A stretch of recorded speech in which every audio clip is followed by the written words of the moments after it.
Chers fidèles, nous comprenons bien la raison pour laquelle, lorsque vous rencontrez un contenu sur Medjugorje, vous êtes très sceptique. Sur le web, notamment sur les réseaux sociaux, pullulent des vidéos de toutes sortes avec les nouvelles les plus étranges concernant Medjugorje et ses voyants. Autour des secrets et des paroles des voyants, tant de mensonges ont été créés, ce qui, malheureusement, a fait perdre leur crédibilité. Nous sommes maintenant dans l'incapacité de discerner la fantaisie de la réalité. Nous tenons à clarifier immédiatement une chose très simple, si les secrets sont appelés secrets, c'est pour une raison très spécifique. Il est normal, par conséquent, de ne pas avoir beaucoup d'informations à ce sujet.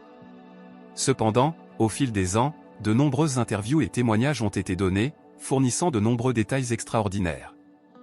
Il n'est pas nécessaire d'inventer quoi que ce soit pour raconter une histoire extraordinaire, et c'est précisément ce que nous voulons faire aujourd'hui.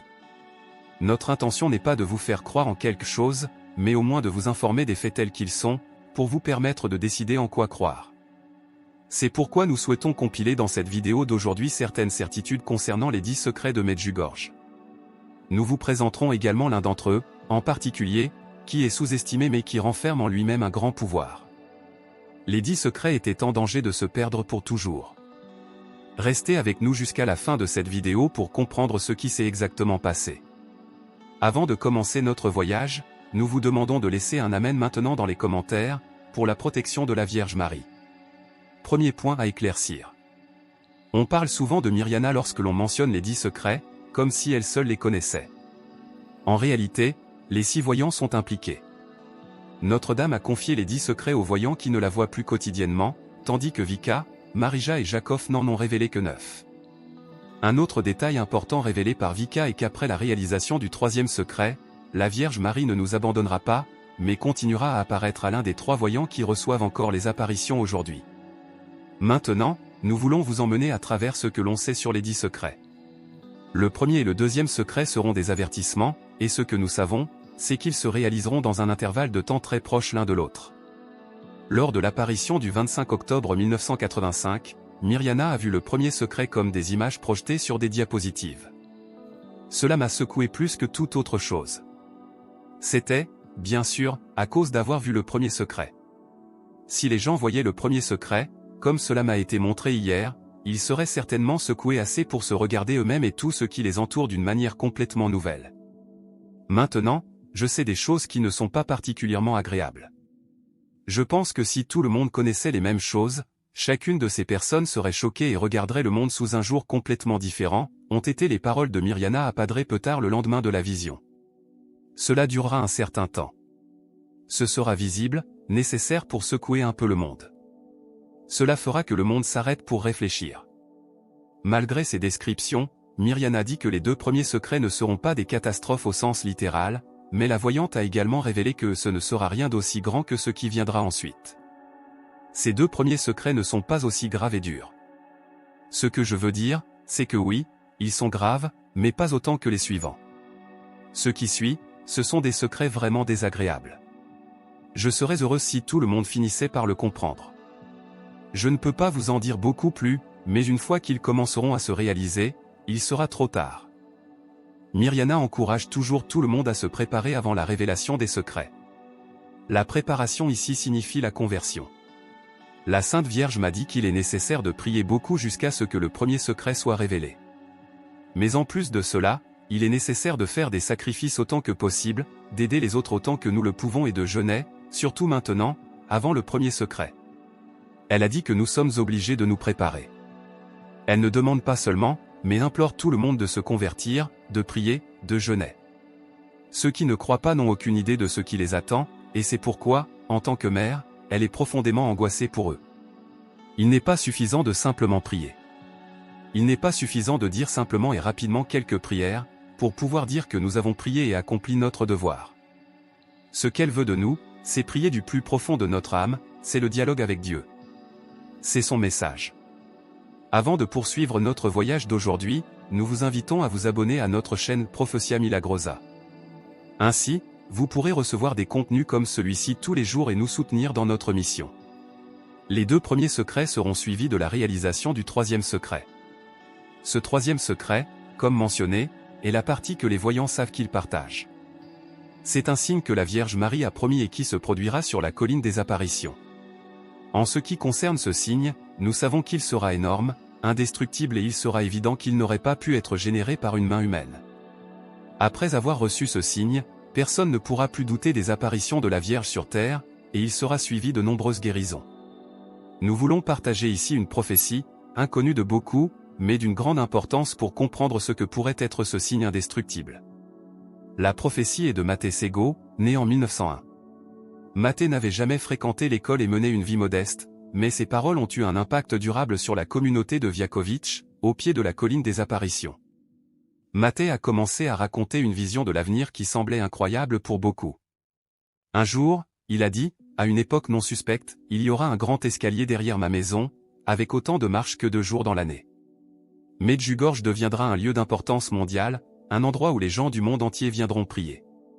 L'église ne sera plus aussi petite qu'elle l'est maintenant, mais elle deviendra beaucoup plus grande et pleine de gens au point de ne pas pouvoir contenir tous ceux qui viendront, et quand ils abattront l'église de mon enfance, je mourrai.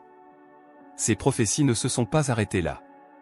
Il prévoyait un avenir avec des rues et des constructions imposantes, beaucoup plus grandes que les modestes maisons de l'époque. Il prédisait également que de nombreuses terres seraient vendues à des étrangers, qui y construiraient. Cependant, la prophétie la plus extraordinaire concernait l'eau, ne perdez pas vos traditions, priez Dieu pour tous et pour vous-même. Il y aura une source ici, une source qui donnera beaucoup d'eau, tellement qu'il y aura un lac ici, et nos gens auront des bateaux et les amarreront à un gros rocher. Initialement, les amis de Matteo souriaient, pensant qu'il plaisantait ou qu'il avait trop bu d'eau de vie, mais la réalité de ces paroles a commencé à se manifester lorsque, en 1978, l'ancienne église a été minée et démolie.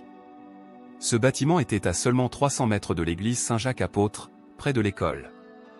Dans une coïncidence extraordinaire, Matteo Sego a quitté ce monde juste ce jour-là, quelques années avant le début des apparitions à Medjugorje. Ceux qui sont allés à Medjugorje savent que l'eau a toujours été un problème. Elle fait souvent défaut, et cela a été un problème persistant. Ils ont essayé plusieurs fois de trouver une source d'eau, en creusant à divers endroits du village, mais avec peu de succès. Ils n'ont trouvé que des pierres et de la terre rouge, aussi dure que la pierre. Cette connexion entre la prophétie de Matteo, ainsi que les paroles des voyants sur le troisième secret lié à un grand signe sur la colline des apparitions, suggère qu'un des secrets de Medjugorje pourrait être précisément lié à l'eau. De plus, si l'on compare Medjugorje à Lourdes, le signe pourrait être une source d'eau vive et guérissante. Nous voulons partager avec vous un détail très important qu'un détail que Notre-Dame nous a donné. La Vierge Marie a recommandé aux gens de se convertir avant, et de ne pas attendre le signe, car ensuite il pourrait être trop tard. À quel point est-il facile de croire et d'avoir la foi une fois qu'on a pu voir quelque chose de ses propres yeux? Combien de fois attendons-nous des signes visibles et tangibles pour renforcer notre foi? Chers amis, c'est une grande erreur. La foi est un voyage intérieur, un sentiment qui se nourrit dans la sphère la plus intime de l'âme. Dans un monde souvent dominé par la quête de preuves visibles et tangibles, la foi se dresse comme un phare éclairant le chemin indépendamment de signes évidents. Fondamentalement, la foi est une connexion intime et personnelle avec l'inconnu, un lien qui va au-delà de ce que les yeux peuvent voir ou les mains toucher. Alors que la société moderne pousse souvent vers la nécessité de preuves concrètes, la foi nous invite à explorer le pouvoir de ressentir, de croire sans avoir besoin de preuves physiques. La foi n'est pas une faiblesse, mais une force qui se nourrit de confiance et d'espoir. Elle se manifeste dans les prières silencieuses, dans les moments de réflexion profonde et dans l'acceptation de ce qui échappe à la compréhension humaine. Elle ne doit pas dépendre de signes tangibles ou de visions extraordinaires, mais elle s'enracine dans la conscience intérieure qui va au-delà de la perception sensorielle. Certaines des croyances les plus profondes et durables ont grandi sans avoir besoin de preuves visuelles. Elles se sont enracinées dans le cœur et l'âme de ceux qui ont trouvé du réconfort dans l'inexprimable, qui ont ressenti la présence de quelque chose de plus grand sans avoir besoin de confirmation matérielle.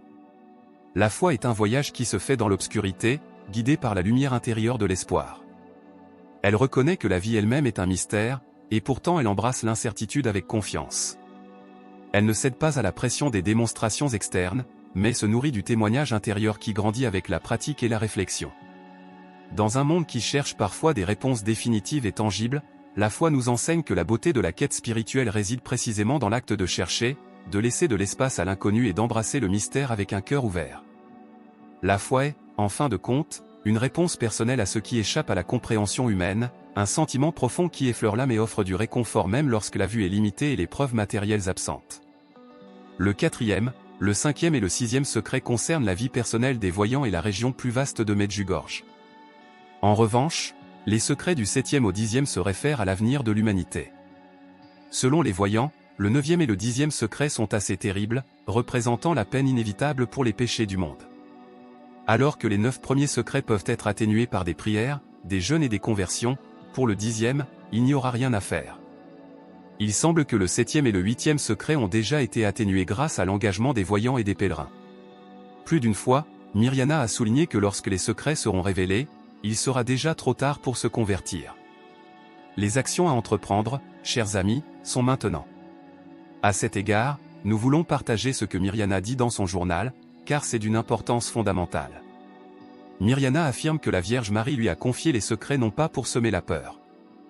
Et elle ajoute, « Pourquoi craindre ce qui pourrait arriver demain, si nous ne savons même pas ce qui se passera dans une heure ?» Pour Mirjana, la seule chose que nous devons vraiment craindre est le péché, car il nous éloigne de Dieu. Notre-Dame, en disant que Medjugorje serait l'aboutissement de Fatima, ne voulait pas transmettre un message triste, mais d'espoir. Souvent, on pose à Mirjana des questions sur la préparation pour le temps des secrets. Les gens demandent s'il est nécessaire de stocker de la nourriture, s'il est préférable de déménager, s'il faut avoir une arme. Mirjana souligne le chapelet comme la seule arme nécessaire et rappelle l'importance de l'un des premiers messages de la Vierge Marie. La prière et le jeûne peuvent arrêter les guerres et changer les lois de la nature. Ce que nous devons faire n'est pas de construire un bunker, mais de nous préparer spirituellement pour nous assurer que notre âme est prête à se présenter devant Dieu. Comme nous l'avons mentionné, Vika a réitéré que ce ne sont pas seulement Mirjana qui est impliquée dans les 10 secrets, mais les 6 voyants ont un rôle actif. Seule Mirjana, contrairement aux autres, a confié la révélation des secrets au Père Petard. Voici ce que le Père Petard a déclaré. À Medjugorje, j'ai vu et rencontré de nombreuses personnes qui se sont converties et ont été guéries de manière miraculeuse. Grâce à cela, j'ai acquis une grande expérience en tant que guide spirituel. Lorsque les apparitions ont commencé, j'étais dans la paroisse de Tialgina, située à seulement 33 km de Medjugorje. Lorsque j'ai entendu parler des apparitions de la Vierge aux voyants, j'ai immédiatement cru qu'elles étaient vraies. Seconde partie, le Père Petard a souligné sa foi initiale dans l'authenticité des apparitions et sa rencontre avec les voyants. Il a expliqué que leur témoignage était si convaincant qu'il n'avait jamais douté des apparitions. Le prêtre a également eu l'occasion de poser directement des questions aux voyants sur la description de la Vierge. Ils l'ont décrite ainsi, une femme incroyablement belle, d'environ 20 ans, mesurant 1,65 m, à la peau claire et aux joues roses.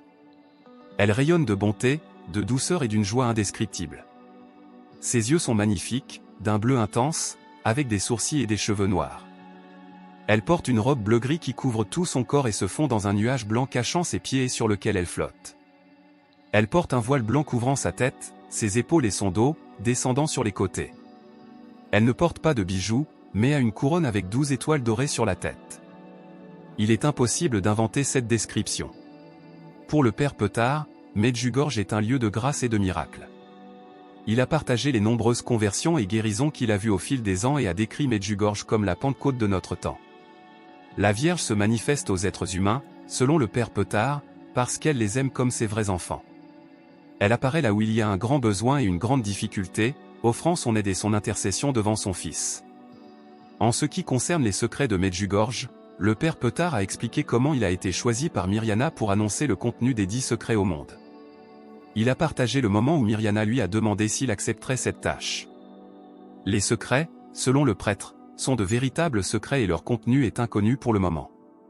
Ils seront révélés un par un, et le Père Petard aura la tâche de les divulguer au monde. Le premier secret sera révélé 10 jours avant sa réalisation. On peut dire qu'il se rapporte à des événements particuliers qui se produiront à un moment et à un endroit spécifique. Quand cela se produira, cela ne nous a pas encore été révélé, mais nous avons le sentiment que chaque jour qui passe nous rapproche de ce moment.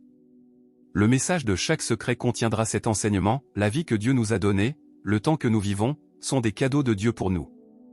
Beaucoup se demandent quand le premier secret sera révélé. Quand viendra le moment de révéler le premier secret, Mirjana me remettra quelque chose de similaire à un parchemin de la taille d'une feuille A4 que la Vierge lui a donné, pour se souvenir de quand chaque secret se produira.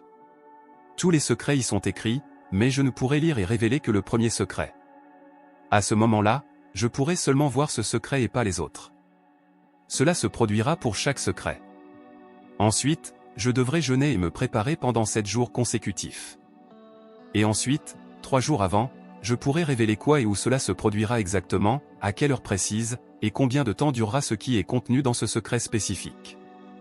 Nous en arrivons à un détail extraordinaire qui concerne précisément le parchemin. Le 25 décembre 1982, la Vierge Marie est apparue devant Mirjana et, lui confiant le 10e et dernier secret, lui a donné les instructions pour la révélation du premier secret. C'est à cette occasion que la Vierge Marie a remis quelque chose de précieux à Mirjana.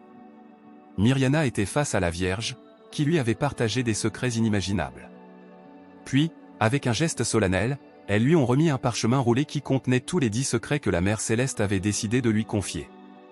Mirjana, c'est le trésor que tu gardes maintenant, dit la Vierge Marie d'une voix grave mais compatissante. Quand viendra le moment désigné, tu devras le montrer au prêtre que tu choisiras. C'est un engagement important, mais tu as montré être prête. Mirjana prit le parchemin, sentant le poids des responsabilités qui lui étaient confiées.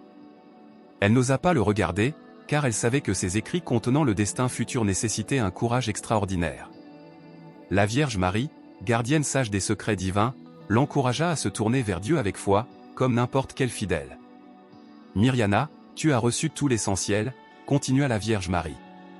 Je t'ai montré des vérités terribles, et maintenant tu dois porter ce poids avec courage. Pense à moi, pense aux larmes que je verserai à cause de cela. Tu dois affronter tout cela avec courage, tout comme tu as compris les messages qui t'ont été donnés. Le ton de la figure devint un mélange de tristesse et de détermination. Je dois partir. Tu seras seule sur cette partie du chemin, mais sois courageuse. Tu as la tâche de porter ce message, et ta bravoure sera ta force. Mirjana acquiesça, sentant le poids de la tâche, mais consciente que sa foi guiderait chaque pas du chemin qui s'ouvrait devant elle. La Vierge, enveloppée dans l'aura mystique des secrets divins, s'éloigna avec un sentiment d'adieu. Mirjana, tenant le parchemin entre ses mains, savait que sa vie était destinée à un sort extraordinaire, et la foi éclairerait le chemin même dans les moments les plus sombres. Le rouleau, d'un beige ancien et composé d'un matériau qui pourrait être décrit comme un mélange entre parchemin et papier, fut remis à Mirjana avec le poids d'un secret divin. Avec soin et respect, Mirjana commença à le dérouler, découvrant la grâce d'une calligraphie élégante, cursive, qui narrait avec précision les 10 secrets. Sans artifice, le rouleau était un témoignage de pure simplicité. Chaque secret, sans décoration ni illustration, était écrit avec des mots clairs et directs, évoquant la première fois que la Vierge les avait expliqués. La même simplicité caractérisait le rouleau, transmettant un sens de sacré et de conscience. Les secrets, ordonnés sans numérotation mais suivant un ordre divin, se révélaient l'un après l'autre tandis que Mirjana continuait de lire. Le premier, placé en haut, portait la promesse de révélation encore inimaginable. Le rouleau, avec ses pages imprégnées de sens, traçait le cours des événements avec des dates marquant la succession des faits. Ce n'étaient pas de simples mots. C'étaient les pages d'un destin, écrites avec une calligraphie qui semblait raconter une histoire de foi et de mystère. À ce moment, Mirjana se sentit investie de la responsabilité de garder une connaissance ancienne, avec la tâche de protéger et, lorsque le moment viendrait, de partager ses révélations avec un prêtre choisi. Le rouleau, symbole d'une connexion entre l'humain et le divin, attestait de l'intimité d'un dialogue transcendantal. La calligraphie, sans excès mais imprégnée de sens, transformait le rouleau en un témoignage tangible d'un lien extraordinaire entre le ciel et la terre. Avec le cœur empli de révérence, Mirjana s'apprêta à honorer la responsabilité qui lui avait été confiée, entreprenant un chemin qui dévoilerait le destin tissé dans les mots de ses anciens secrets. Elle déroula délicatement le parchemin, un ancien manuscrit renfermant mystère et secret. La cousine de Mirjana le prit entre ses mains et, avec des yeux attentifs, déclara avoir aperçu quelque chose qui ressemblait à une prière ou à un poème. D'un autre côté, une amie, observant le même parchemin, déclara avoir vu une sorte de lettre désespérée où quelqu'un demandait de l'aide. Il était évident, aucune des deux n'avait fait la même observation. À ce moment-là, Mirjana comprit que l'interprétation du parchemin était une expérience personnelle, un voyage intime où chacun voyait ce que son propre cœur lui permettait de voir. Cependant, en ce lieu de mysticisme, Mirjana comprenait qu'elle avait un don spécial, la capacité de lire ce que les autres ne pouvaient pas. Le parchemin est ma clé. Son existence implique que je n'ai pas nécessairement besoin d'être en vie pour révéler les secrets qu'il renferme. C'était un pouvoir exceptionnel, un lien avec le divin qui transcendait les limites de la vie terrestre.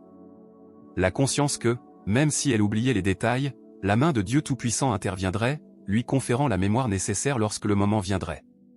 C'était un engagement extraordinaire, un privilège et en même temps un fardeau que seule Mirjana, avec sa connexion unique avec le parchemin, pouvait porter. En ce qui concerne le parchemin, Mirjana elle-même a déclaré « La Gospa, la Vierge, m'a remis un simple papier spécial sur lequel sont écrits les 10 secrets. Il est fait d'une matière indescriptible. Il ressemble à du papier, mais ce n'est pas du papier.